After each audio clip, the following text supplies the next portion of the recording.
Un bel exemple ici de vous démontrer à quel point que Gold Elite Group a fait sa place en Floride, crédibilité et confiance. C'est nul autre que le vice-président de JP Morgan, la banque de Fort Lauderdale, qui m'écrit personnellement pour me référer des clients canadiens qui sont en train de déplacer des actifs vers la Floride, vers les États-Unis, qui sont en train de faire des moves d'immigration. Et le vice-président de JP Morgan en Floride m'écrit personnellement pour me référer ces clients-là dans leur processus d'immigration via le visa E2.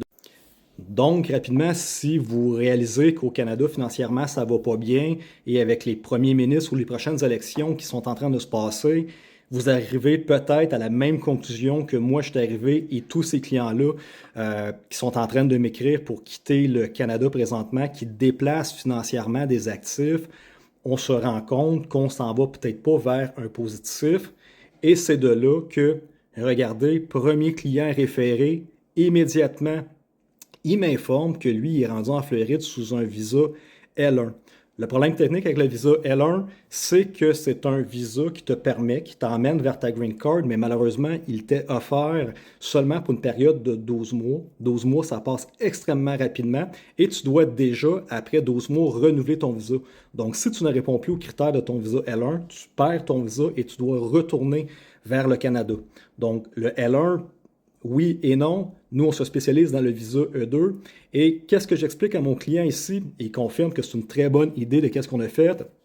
On a remarqué, là, 2-3 ans, quand on a fait notre move moi-même vers le visa E2, vers la Floride, qu'il y a un problème technique pour mettre en place les compagnies, aller chercher toutes les paperwork, correspondre, faire en sorte que ta business corresponde à tous les critères de l'USCIS qui est demandé. Et qu'est-ce que l'avocat en immigration fait dans ton dossier? Dans le fond, c'est simple. L'avocat en immigration te représente, mais littéralement, il va te dire, mets une business en place, dépense 100 000. Une fois que tu vas dépenser 100 000, garde toutes tes factures, soumets-moi ça. Et là, après ça, ils vont dire, ah, ben, il te manque ci, il te manque ça, puis c'est comme ça.